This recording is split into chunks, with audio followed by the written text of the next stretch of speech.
साथियों, CGPSC current affair के online platform में आप सबका स्वागत है। आज हम चर्चा करेंगे छत्तीसगढ़ इतिहास में। पहला टॉपिक रहेगा हमारा आद्य ऐतिहासिक काल एवं छत्तीसगढ़। फिर दूसरे टॉपिक में हम चर्चा करेंगे ऐतिहासिक काल एवं ऐतिहासिक काल के अंतर्गत वैदिक काल। शुरुआत करते हैं, सबसे पहले हम किससे चर्चा को प्रारंभ करते हैं? आद्य ऐतिहासिक काल से शुरुआत करते हैं। किस काल से शुरुआत करते हैं? आद्य ऐतिहासिक काल से शुरुआत करते हैं। तो सबसे पहले हमारे मन में किसी भी टॉपिक को पढ़ते हैं तो सबसे पहला प्रश्न बनना चाहिए, आद्य ऐतिहासिक काल क्या है? फिर हम चर्चा को आगे बढ़ाएंगे। सबसे पहले चर्चा करेंगे आद्य ऐतिहासिक काल क्या है करके। तो आद्य ऐतिहासिक काल क्या है? कालखंड का ऐसा समय जहां हमें क्या प्राप्त होगा? पुरातात्विक स्रोत प्राप्त होगा। कौन सा स्रोत प्राप्त होगा? पुरातात्विक स्रोत प्राप्त होते हैं। इस कालखंड में हमें क्या प्राप्त होंगे? पुरातात्विक स्रोत प्राप्त होंगे तथा लेखन एवं साहित्यिक स्रोत भी प्राप्त होगा। क्या प्राप्त होगा? लेखन एवं साहित्यिक स्रोत भी प्राप्त होते हैं इस कालखंड के। तो दूसरा पॉइंट क्या हो जाएगा? लेखन एवं साहित्यिक स्रोत भी प्राप्त होगा। जो ये लेखन एवं साहित्यिक स्रोत प्राप्त होंगे, इन्हें क्या नहीं किया जा सका है? पढ़ा नहीं जा सका है। ये सबसे महत्वपूर्ण बात है कि जो ये आद्य ऐतिहासिक काल में जो हमें लेखन एवं साहित्यिक स्रोत प्राप्त हुए हैं, इसे क्या नहीं किया जा सका है? पढ़ा नहीं जा सका है। तो बिल्कुल याद रखिएगा, कालखंड का ऐसा समय जहां हमें क्या प्राप्त होंगे? पुरातात्विक स्रोत प्राप्त होंगे, लेखन एवं साहित्यिक स्रोत प्राप्त होंगे, जिसे क्या नहीं किया जा सका है? पढ़ा नहीं जा सका है। उसे कौन सा काल कहा जाता है? आद्य ऐतिहासिक काल कहा जाता है। कौन सा? आद्य ऐतिहासिक काल कहा जाता है करके याद रखना है आपको। फिर इतिहासकार, इसके बाद हम चर्चा करेंगे इतिहासकार आद्य ऐतिहासिक काल के अंतर्गत। ये आद्य ऐतिहासिक काल के अंतर्गत इतिहासकार किसे रखते हैं? सिंधु घाटी सभ्यता को रखते हैं। किसको रखते हैं? सिंधु घाटी सभ्यता इसके अंतर्गत आता है आद्य ऐतिहासिक काल के, क्योंकि सिंधु घाटी सभ्यता के पुरातात्विक स्रोत प्राप्त हुए हैं। पुरातात्विक स्रोत के साथ लेखन एवं साहित्य प्राप्त हुए हैं। उन लेखन एवं साहित्यों को आज तक क्या नहीं किया जा सका है? पढ़ा नहीं जा सका है। इसीलिए क्या कहा जाता है? सिंधु घाटी सभ्यता क्या है? आद्य ऐतिहासिक काल का हिस्सा है। तो अब चलते हैं, अब हमको क्या पढ़ना है? सिंधु घाटी सभ्यता का संबंध देखना है। क्या देखना है? संबंध। संबंध क्या छत्तीसगढ़ में था? क्या छत्तीसगढ़ में था या नहीं था? तो सबसे पहले हमको क्या समझना पड़ेगा? सिंधु घाटी सभ्यता का विस्तार देखेंगे तभी समझ पाएंगे कि सिंधु घाटी सभ्यता का संबंध छत्तीसगढ़ से था या नहीं था। तो आप एक अच्छा सा मैप बनाइएगा इस तरह। जैसे आप नोट्स बनाएंगे तो जब भी आप नोट्स बनाएं तो मैपों के माध्यम से समझिए। सबसे पहले आप भारत का बढ़िया सा नक्शा बनाइएगा इस तरह। अच्छे से एक नक्शा बनाइएगा। उसके बाद हम सबसे पहले क्या देखेंगे? सिंधु घाटी सभ्यता का विस्तार देख लेंगे भारत में। तो शुरुआत करते हैं मैप से। ये क्या हो जाएगा? उत्तर का क्षेत्र। कौन सा क्षेत्र हो जाएगा? उत्तर का क्षेत्र। उत्तर के क्षेत्र में सिंधु घाटी सभ्यता का विस्तार कहां तक था? मांडा तक था। बिल्कुल याद रखिएगा, उत्तर के क्षेत्र में सिंधु घाटी सभ्यता का विस्तार कहां तक था? मांडा अर्थात जम्मू कश्मीर तक था। उसके बाद हमको याद रखना है दक्षिण क्षेत्र में। कहां आएंगे? दक्षिण क्षेत्र में। दक्षिण क्षेत्र में याद रखना है महाराष्ट्र। महाराष्ट्र में क्या याद रखना है? दैमाबाद तक क्या था? सिंधु घाटी सभ्यता का विस्तार था। कहाँ? महाराष्ट्र के दैमाबाद तक दक्षिण में विस्तार था। उसके बाद हमको याद रखना है पश्चिमी क्षेत्र में। पश्चिमी क्षेत्र में याद रखिएगा सूतकांगेडोर। किसका याद रखिएगा? सूतकांगेडोर तक विस्तार था करके याद रखिएगा। सूतकांगेडोर तक विस्तार था किसका? सिंधु घाटी सभ्यता का। उसके बाद हमको याद रखना है पूर्वी क्षेत्र में अर्थात यूपी। यूपी में कहां तक विस्तार था? आलमगीरपुर तक विस्तार था। कहां तक? आलम गिरपुर तक किसका विस्तार था? सिंधु घाटी सभ्यता का विस्तार था। अब इन स्थलों को उत्तर से दक्षिण हम मिलाना चालू करते हैं इस तरह, ऐसा ऐसा ऐसा करके मिलाते हैं। तो ये क्षेत्र में क्या था? सिंधु घाटी सभ्यता का विस्तार था। तो ये दिख रहा है आपको, सिंधु घाटी सभ्यता का विस्तार यहां तक था करके। तो हमारा छत्तीसगढ़ यहां पर आता है। तो आपको दिख रहा है क्या छत्तीसगढ़ क्षेत्र में सिंधु घाटी सभ्यता का क्या विस्तार था क्या? नहीं। तो हमको याद रखना है सिंधु घाटी सभ्यता में, मैं ये नहीं बोल रहा हूं, ये मैप बता रहा है कि उत्तर से लेकर दक्षिण तक। कहां तक? उत्तर से लेकर दक्षिण तक सिंधु घाटी सभ्यता का विस्तार है। लेकिन इसके अंतर्गत हमारा छत्तीसगढ़ आ रहा है क्या? नहीं आ रहा है। तो हम कह सकते हैं छत्तीसगढ़ में सिंधु घाटी सभ्यता का क्या है? सिंधु घाटी सभ्यता का विस्तार नहीं था। सभ्यता का विस्तार नहीं था। विस्तार नहीं था। तो अतः क्या कह सकते हैं? आद्य ऐतिहासिक काल के, कौन से? आद्य ऐतिहासिक काल के, ऐतिहासिक काल के, काल के, काल के छत्तीसगढ़ से साक्ष्य प्राप्त नहीं होंगे। क्या नहीं प्राप्त होंगे? साक्ष्य प्राप्त नहीं होंगे। प्राप्त नहीं होंगे। ये बातें थी आद्य ऐतिहासिक काल की।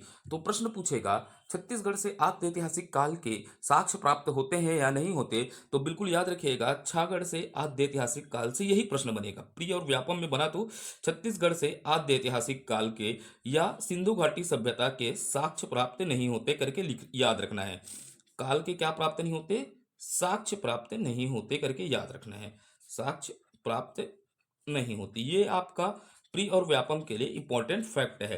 तो ये होता है हमारा आद्य ऐतिहासिक काल, यहाँ पर संपूर्ण तरीके से क्या होता है, समाप्त होता है। अब सुधा प्रवेश करते हैं हम ऐतिहासिक काल की ओर। क्या करते हैं? प्रवेश करते हैं। किस काल में प्रवेश करते हैं? ऐतिहासिक काल पर भी चर्चा करते हैं। तो हेडिंग आप अपने कॉपी में डालिएगा, कौन सा काल? ऐतिहासिक काल। ऐतिहासिक काल डालिएगा। कौन सा काल? ऐतिहासिक काल डालिएगा अपने कॉपी में। हम ऐतिहासिक काल के अंतर्गत क्या पढ़ेंगे? वैदिक काल को अध्ययन करेंगे। किस काल का अध्ययन करेंगे? वैदिक काल का अध्ययन करेंगे। तो ये जो हम पढ़ेंगे आज ऐतिहासिक काल में पहला टॉपिक, सबसे पहले क्या पढ़ेंगे? वैदिक काल पढ़ेंगे। तो वैदिक काल का हम समय देखते हैं भारत के परिप्रेक्ष्य में 1500 ईसा पूर्व से लेकर कितना है, 600 ईसा पूर्व तक का समय है, अर्थात बीसी तक का समय है। जो ये वैदिक काल है, वैदिक काल का समय क्या है? 1500 ईसा पूर्व से लेकर 600 ईसा पूर्व तक का समय है। अब इस वैदिक काल को हम जब अध्ययन करेंगे तो कितने भागों में बांटकर अध्ययन करेंगे? दो भागों में देखेंगे। सबसे पहले हम देखेंगे वैदिक काल को कितने भागों में बांटेंगे? दो भागों में बांटेंगे। एक हो जाएगा हमारे लिए ऋग वैदिक काल। कौन सा काल हो जाएगा? ऋग वैदिक काल हो जाएगा। कौन सा काल हो जाएगा? पहला अध्ययन का टॉपिक हमारा ऋग वैदिक काल होगा। ऋग वैदिक काल के बाद हम देखेंगे उत्तर वैदिक काल पर चर्चा करेंगे। किस काल पर? उत्तर वैदिक काल पर चर्चा करेंगे। सबसे पहले हम चर्चा करेंगे ऋग वैदिक काल पर, फिर किस पर चर्चा करेंगे? उत्तर वैदिक काल पर। तो ऋग वैदिक काल का समय क्या होता है करके हमें याद रखना है। हम बहुत अच्छे से तैयारी करेंगे, विस्तृत अध्ययन करेंगे। इतिहास को कैसे अध्ययन करेंगे? विस्तृत।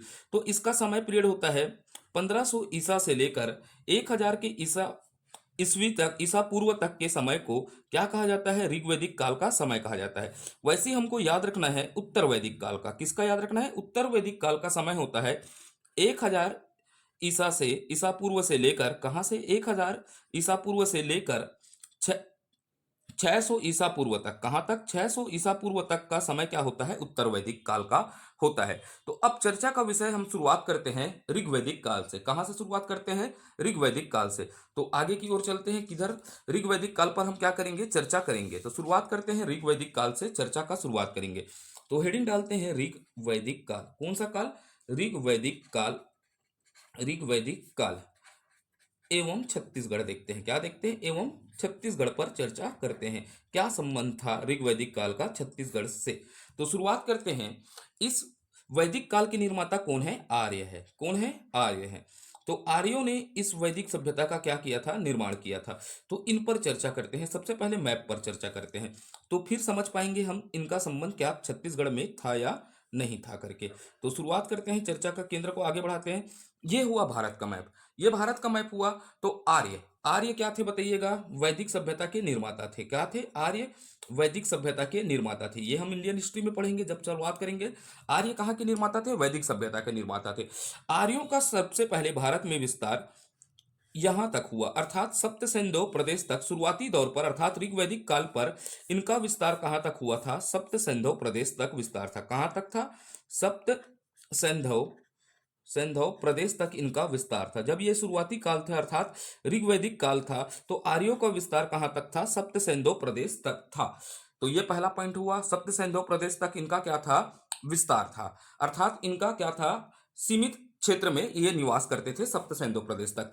आर्यों का आगमन देखिएगा। आर्य अभी क्या दिख रहे हैं? मध्य क्षेत्र में दिख रहे हैं। क्या आर्यों का विस्तार मध्य क्षेत्र में था? क्या विस्तार मध्य क्षेत्र में नहीं था, एवं दक्षिण की ओर भी नहीं था। कहाँ नहीं था? दक्षिण भारत की ओर भी इनका क्या नहीं था? विस्तार नहीं था। तो ये आप चित्रों से देख रहे हैं कि आर्य का केवल निवास कहाँ तक था? सप्त सिंधु प्रदेश तक था। मध्य के क्षेत्र में था? क्या नहीं था। दक्षिण के क्षेत्र में था? क्या नहीं था।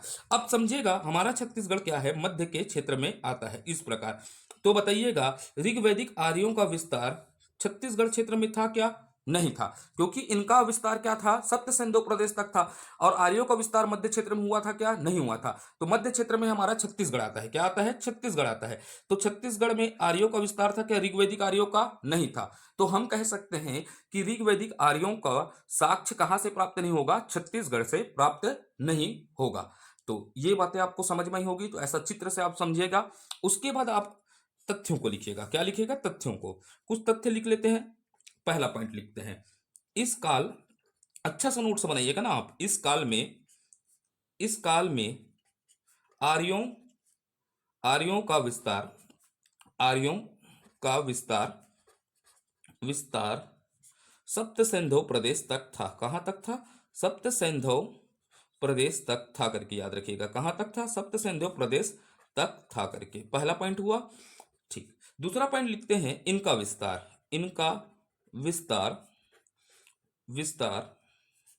मध्य एवं मध्य भारत एवं दक्षिण भारत में नहीं हुआ था। मध्य भारत एवं दक्षिण भारत में नहीं हुआ था करके याद रखना है। कहाँ, मध्य भारत एवं दक्षिण भारत में नहीं हुआ था। तो फिर लिख सकते हैं हम, अतः इस आधार पर यह निष्कर्ष किया जा सकता है। अतः इस आधार पर यह निष्कर्ष किया जा सकता है कि ऋग्वैदिक, किसको, ऋग्वैदिक ऋग्वैदिक आर्यों का ऋग्वैदिक आर्यों का या काल का ऋग्वैदिक आर्यों का या काल का साक्ष्य छत्तीसगढ़ से प्राप्त नहीं होता। गढ़ से प्राप्त नहीं होता, प्राप्त नहीं होता है, प्राप्त नहीं होता। ये अपना नोट्स हुआ। तो सबसे पहले हमने क्या समझा, इनका विस्तार कहाँ तक का, केवल सप्त सिंधु प्रदेश तक था। पहला पॉइंट आपको क्लियर रहना चाहिए। मैप से देखिए और बिल्कुल लिखना सीखिए, तभी आप मेंस लिख पाएंगे और अच्छे से आपका राइटिंग स्किल विकसित होगा। तो सबसे पहले इसका विस्तार कहाँ था, सप्त सिंधु प्रदेश था। मध्य के क्षेत्र में विस्तार था क्या, नहीं था। मध्य में अपना क्या आता है, छत्तीसगढ़ आता है। और इनका विस्तार क्या नहीं था, दक्षिण की ओर भी नहीं था। तो अतः हम कह सकते हैं कि छत्तीसगढ़ से क्या होगा, ऋग्वैदिक आर्यों या काल का क्या प्राप्त नहीं होगा, साक्ष्य प्राप्त नहीं होगा। यह हुआ हमारा ऋग्वैदिक काल एवं छत्तीसगढ़। अब सीधा प्रवेश करते हैं उत्तर वैदिक काल एवं छत्तीसगढ़ पर चर्चा करेंगे। कहां चर्चा करेंगे, उत्तर वैदिक काल। कौन सा, उत्तर वैदिक काल एवं छत्तीसगढ़। उत्तर वैदिक काल एवं छत्तीसगढ़ पर चर्चा करते हैं। किस पर चर्चा करते हैं, छत्तीसगढ़ पर। क्या संबंध था उत्तर वैदिक काल में छत्तीसगढ़ का, ठीक है, देखते हैं छत्तीसगढ़ का संबंध था या नहीं था उत्तर वैदिक काल के समय। तो सबसे पहले टाइम पीरियड हमको याद रखना है। उत्तर वैदिक काल का टाइम पीरियड क्या है, 1000 ईसा पूर्व से। कौन सा, 1000 ईसा पूर्व से लेकर 600 ईस्वी ईसा पूर्व तक का समय था करके, ये याद होगा। हमने अब थोड़ा सा मैप बनाते हैं। इस मैप से हम सब चीज़ों को समझने का प्रयास करेंगे, क्योंकि मेरा प्रयास रहता है हमेशा मैपों के माध्यम से समझने का, समझाने का। तो चलते हैं आगे की ओर, देखते हैं ये भारत का ऐसा मैप बनाते हैं। ऐसा बढ़िया सा मैप बनाइएगा, ठीक है, इस तरह आप मैप बना लीजिएगा। उसके बाद आप अच्छे से मैप बनाएंगे, उसके बाद इसको चित्रों के माध्यम से हम समझने का क्या करेंगे, प्रयास करेंगे। अब ये भारत है, तो ये भारत में सबसे पहले हमने देखा यहां तक, इस क्षेत्र तक क्या कहलाया, सप्त सिंधु प्रदेश कहलाया। क्या कहलाया, ये शुरुआत में क्या कहलाया था, सप्त सिंधु प्रदेश था। ये कौन सा प्रदेश था, सप्त सिंधु प्रदेश है। कौन सा प्रदेश है, सप्त सिंधु प्रदेश है। यहां पर कौन थे, ऋग्वैदिक, कौन थे, ऋग्वैदिक आर्यों का क्या था, विस्तार था। ऋग्वैदिक आर्यों का क्या था, यहां पर निवास था। अर्थात ये इस क्षेत्र में क्या थे, ऋग्वैदिक आर्य क्या थे, विस्तार था। यहां तक क्लियर हुआ। फिर क्या होगा, उत्तर वैदिक काल में क्या होगा, उत्तर वैदिक काल में। अब हम चर्चा कहां से शुरुआत करेंगे, उत्तर वैदिक काल में। किस काल में, उत्तर वैदिक काल में प्रवेश करेंगे। उत्तर वैदिक काल में स्थिति देखेंगे आर्यों की। तो उत्तर वैदिक काल में हमको याद रखना है अगस्त ऋषि। किसके, उत्तर वैदिक काल में हमको क्या याद रखना है, अगस्त ऋषि के सानिध्य में। अगस्त ऋषि के सानिध्य में, यह पहला पॉइंट आप नोट करिएगा। उत्तर वैदिक काल में अगस्त ऋषि के सानिध्य में आर्यों का आर्यों का विस्तार विस्तार दक्षिण की ओर, दक्षिण तक हुआ। क्या हुआ? दक्षिण तक हुआ। ये पहला पॉइंट है। तो जो आर्य, ऋग्वैदिक आर्य सप्त सिंधु प्रदेश तक रहते थे, वो अगस्त ऋषि के सानिध्य में, किस ऋषि के सानिध्य में, याद रखिएगा, अगस्त ऋषि के सानिध्य में इनका विस्तार अब कहाँ होना चालू हो गया? दक्षिण की ओर होना चालू हो गया था। अब अब इनके साक्ष्य देखते हैं, तो फिर लिखते हैं अगला पॉइंट, फिर अब इसको डील करेंगे। अनेक, इनके अनेक लिख लेते हैं, अनेक उत्तर वैदिक, उत्तर वैदिक कालीन, वैदिक कालीन साहित्यों में से निम्न जानकारी प्राप्त होती है। अनेक उत्तर वैदिक साहित्यों से निम्न जानकारी क्या होती है? लिखिएगा, जानकारी प्राप्त होती है, प्राप्त होती है। तो देखते हैं क्या क्या जानकारी प्राप्त होती है। सबसे पहला पॉइंट याद क्या रखना है? उत्तर वैदिक काल का अगस्त्य ऋषि के सानिध्य में क्या विस्तार हुआ? दक्षिण की ओर विस्तार हुआ। अब निम्न क्या होता है? निम्न साहित्यों के माध्यम से विभिन्न प्रकार की क्या प्राप्त होती है? जानकारी प्राप्त होती है। तो सबसे पहले हम देखते हैं, ये भारत है, भारत में इस प्रकार का एक पर्वत श्रृंखला है करके याद रखना है। ऐसा ही जब हम इंडियन ज्योग्राफी पढ़ेंगे तो विस्तृत चर्चा करेंगे। एक कौन सा पर्वत श्रृंखला है करके याद रखना है? विंध्याचल पर्वत श्रृंखला है। कौन सा है? विंध्याचल पर्वत श्रृंखला है। ये कौन सा पर्वत श्रृंखला है? विंध्याचल पर्वत श्रृंखला है। अब इसकी जानकारी क्या होती है? वैदिक कालीन साहित्यों से प्राप्त होती है। किसकी? विंध्याचल पर्वत की जानकारी कहां से होती है? किससे जानकारी होती है? वैदिक कालीन साहित्यों से प्राप्त होती है। एक वैदिक कालीन साहित्य जो है कौशिकी, क्या लिखेगा आप? कौशिकी उपनिषद। कौन सा उपनिषद? कौशिकी उपनिषद। उपनिषद से क्या होती है? जानकारी प्राप्त होती है। उन उपनिषद में क्या होता है? विंध्याचल पर्वत का क्या है? उल्लेख है करके याद रखिएगा। तो ये किस क्षेत्र है? देखिएगा, ये पहले क्या था? उत्तर का क्षेत्र था। अब धीरे धीरे किस क्षेत्र में विस्तार होना चालू हो गया? आर्यों का विस्तार किधर चालू हो गया? दक्षिण की ओर हो गया, अर्थात मध्य की ओर हुआ। तभी तो इनके साहित्यों में, कौन से? ऋग वैदिक साहित्यों में, किस साहित्यों में? वैदिक साहित्यों में, अर्थात कौशिकी उपनिषद में किस पर्वत का उल्लेख है? विंध्याचल पर्वत का। तो कौशिकी उपनिषद हमें क्या जानकारी देती है? कि विंध्याचल पर्वत का जानकारी प्राप्त होता है। उसके बाद देखते हैं, अब ये भारत है, तो ये भारत है, तो इधर क्या है बताइएगा? जली क्षेत्र है। कौन सा क्षेत्र है? जली क्षेत्र है। अर्थात भारत किससे घिरा हुआ है? जो प्रायद्वीपीय भारत है, ये क्षेत्र को क्या कहते हैं? प्रायद्वीपीय भारत कहते हैं। जो तीनों ओर से क्या घिरा हुआ है बताइएगा? समुद्रों से। किससे घिरा हुआ है? समुद्रों से। तो ये क्या हो गया? यहां पर समुद्र हो गया। क्या हो गया बोलिएगा? समुद्र। तो ये ऋग्वेद कौन सा? वैदिक ग्रंथों में। किस ग्रंथों में? वैदिक ग्रंथों में। तो वैदिक ग्रंथों में एक ग्रंथ है, आपको याद रखना है, शतपथ ब्राह्मण। किसको याद रखना है? शतपथ ब्राह्मण को याद रखिएगा। किसको याद रखिएगा? शतपथ ब्राह्मण ग्रंथ को याद रखिएगा। इस शतपथ ब्राह्मण ग्रंथ में किसका उल्लेख है? समुद्र का उल्लेख किया गया है। किसका? समुद्र का उल्लेख किया गया है करके याद रखिएगा। तो ये जानकारी आपको प्राप्त हो रही है किससे? शतपथ ब्राह्मण ग्रंथ से यह जानकारी प्राप्त होती है कि समुद्र का क्या किया गया है? इसमें उल्लेख किया गया है। अब फिर आगे बढ़ते हैं, समुद्र का उल्लेख किया गया है। फिर हमको देखना है यहां पर क्या होता है? अमरकंटक क्षेत्र है। अमरकंटक की पहाड़ी होगी। अमरकंटक की पहाड़ी से क्या निकलता है? एक नदी का उद्गम होता है। इस नदी को याद रखिएगा, इधर ला लिया हूं मैं, एक नदी का उद्गम हो रहा है। तो हम याद रखते हैं अमरकंटक पहाड़ी से नदी का उद्गम होता है। उसका नाम कौन सा है? नर्मदा नदी। कौन सा नदी है? नर्मदा नदी। तो इस वैदिक ग्रंथों में, इनका किसमें? वैदिक ग्रंथों में नर्मदा का उल्लेख किस रूप में किया गया है? रेवा नदी के रूप में किया गया है। किस रूप में? रेवा नदी के रूप में किया गया है, उल्लेख करके याद रखिएगा। तो नर्मदा का उल्लेख किसमें? वैदिक काल के ग्रंथों में रेवा नदी के तौर पर किया गया है। ये सब प्रमाण हमको यह बता रहे हैं कि अब आर्य सप्त सिंधु प्रदेश से धीरे धीरे इनका विस्तार, अब आर्यों का विस्तार सप्त सिंधु प्रदेश से धीरे धीरे किधर की ओर होना चालू हो गया? दक्षिण की ओर होना चालू हो गया। पहला हमें जानकारी किसका मिला? विंध्याचल पर्वत। किसमें मिला? कौशिकी उपनिषद के माध्यम से हमें जानकारी मिला कि आर्य अब धीरे धीरे कहां तक आ चुके थे? विंध्याचल पर्वत तक आ चुके थे। उसके बाद दूसरी जानकारी हमने दिया, शतपथ ब्राह्मण ग्रंथों में क्या जानकारी मिलता है? समुद्र का उल्लेख मिलता है। तो ये आर्य दक्षिण की ओर आए होंगे तभी, क्योंकि भारत का प्रायद्वीपीय पठार तीनों ओर से किससे घिरा है? समुद्रों से। तो इन्होंने क्या देखा? समुद्र का क्या किया होगा? दर्शन किया होगा। और अपने ग्रंथों में क्या लिखा?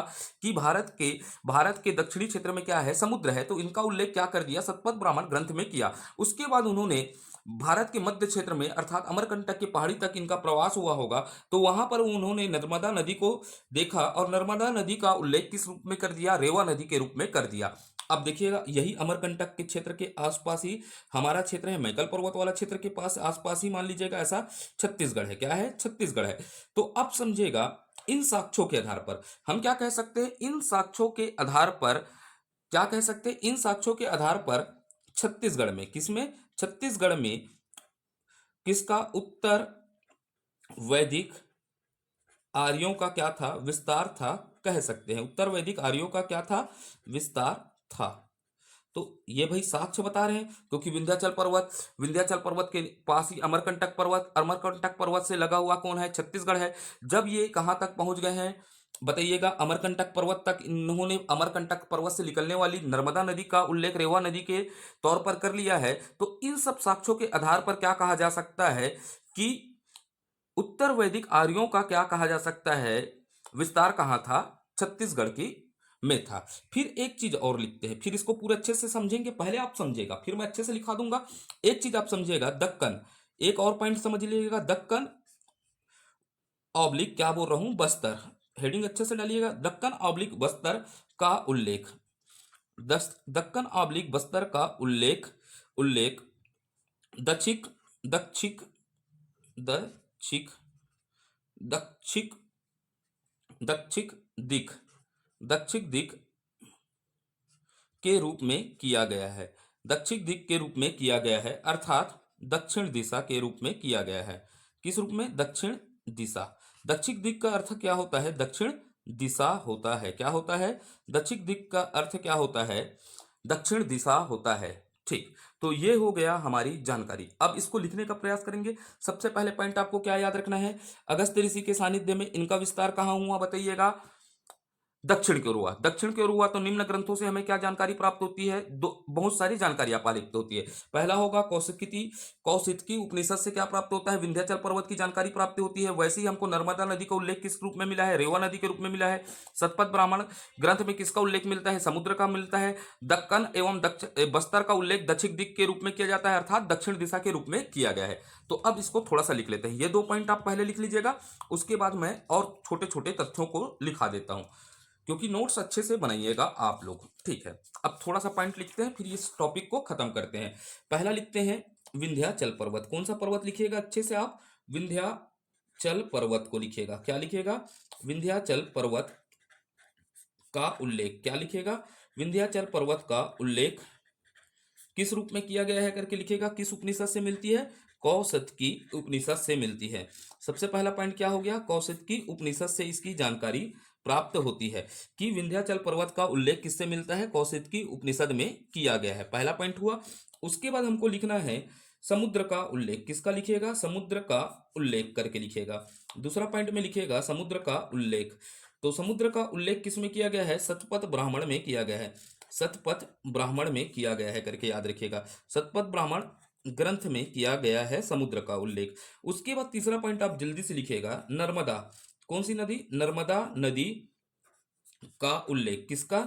नर्मदा नदी का उल्लेख किस रूप में किया गया है करके रखिएगा? रेवा नदी के रूप में किया गया है। किस रूप में? रेवा नदी के रूप में किया गया है। फिर आप चौथा पॉइंट लिखिएगा। ये सब पॉइंट आपके प्री के एग्जाम और व्यापम के एग्जाम में बहुत महत्वपूर्ण रखते हैं। फिर लिखिएगा दक्कन। क्या लिखिएगा? दक्कन या बस्तर। किसको लिखिएगा? दक्कन या बस्तर का उल्लेख। किसको लिखिएगा? दक्कन या बस्तर का उल्लेख दक्षिक। क्या लिखिएगा? दक्षिक दिक या दक्षिण दिक के रूप में किया गया है। या इसका अर्थ क्या होता है? इसका अर्थ क्या होता है? दक्षिण दिशा होता है। क्या होता है? दक्षिण दिशा होता है करके याद रखिएगा। तो अब यहां से हम लिख लिख सकते हैं। आप अपने नोट्स में अच्छे से लिखिएगा। जब आप मेंस पर जाएंगे तो बिल्कुल ये आपके लिए कारगर नोट्स सिद्ध होगा। तो निष्कर्ष लिखिएगा। क्या लिखिएगा? निष्कर्ष। निष्कर्ष लिखिएगा उत्तर वैदिक। किसका लिखिएगा? वैदिक कालीन साक्ष्यों के आधार पर, उत्तर वैदिक कालीन साक्ष्यों से यह निष्कर्ष निकलता है। यह निष्कर्ष निकलता है करके लिखिएगा। क्या लिखिएगा? यह निष्कर्ष निकलता निकलता है कि निकलता है कि छत्तीसगढ़ गढ़ छत्तीसगढ़ उत्तर वैदिक काल से संबंधित रहा होगा, संबंधित रहा होगा। ये हम निष्कर्ष लिख सकते हैं। तो ये क्या है, इन साक्ष्यों के आधार पर यह निष्कर्ष निकलता है कि छत्तीसगढ़ उत्तर वैदिक काल से संबंधित रहा होगा, अर्थात यहां से साक्ष्य प्राप्त होंगे, ऐसा संबंध निकलता है करके। तो धन्यवाद। बिल्कुल आपको वीडियो आपके लिए उपयोगी लग रहा है तो बिल्कुल लाइक शेयर और कमेंट करिएगा। यह मुहिम ऐसा नहीं है कि मैं जो सब्जेक्ट चालू किया हूँ, 4-5 क्लास पढ़ाया, वीडियो पढ़ाया, डेमो दिखलाया, बैच चालू करूंगा, ये वाले मेरे इरादे नहीं है। बिल्कुल आप याद रखिएगा, मेरा इस बार मैं दृढ़ संकल्प लेकर उतरा हूं कि मेरे द्वारा जितने भी मेरे को सब्जेक्टों को नॉलेज है, आज तक मैंने जितने सब्जेक्ट कोचिंग संस्थाओं में पढ़ाया है, उसको बिल्कुल इसी तरीके से, क्योंकि मेरे पास संसाधन नहीं है। संसाधन क्या है कि व्हाइट बोर्ड नहीं है, मैं सिहावा नगरी में रहता हूँ, बिल्कुल सिहावा नगरी में है क्या व्हाइट बोर्ड का सुविधा नहीं है, ठीक है। और एक तो बहुत मुश्किल से मेरे को नेटवर्क मिलता है सिहावा नगरी में, ठीक है। तो उस क्षेत्र से हूँ, ग्रामीण अंचल से हूँ, सिहावा नगरी से, लेकिन मेरा विश्वास बहुत दृढ़ है कि मैं जल्दी से जल्दी बहुत सारे सब्जेक्टों को शुरुआत करूंगा। यह एक पहल है। तो आपको बिल्कुल अच्छा लगता है, अगर वीडियो मेरे लिए आप लोगों के लिए कारगर सिद्ध होती है, तो बिल्कुल लाइक शेयर सब्सक्राइब करिएगा चैनल को, और अधिक से अधिक शेयर करिए कि इस मुहिम में हम जो बातें मैं करूंगा बाकी आगे करूंगा, क्योंकि मैं ज्यादा बातें नहीं करता। जब मैं कर लूं तब मैं इन बातों पर चर्चा करूं तो ज्यादा शोभ नहीं रहेगा। ये शुरुआत है मेरा। अभी आप छत्तीसगढ़ का इतिहास देखें कि धीरे से हम इंडिया के इतिहास पर भी चर्चा करेंगे। पेपर नंबर 7 मेरा प्रयास रहेगा कि जल्दी से जल्दी 15 तारीख के बाद से मैं पेपर नंबर 7 का पार्ट 2 शुरुआत कर दूं। धन्यवाद। बिल्कुल अगर वीडियो आपके लिए उपयोगी सिद्ध होता है तो लाइक शेयर कमेंट करिएगा।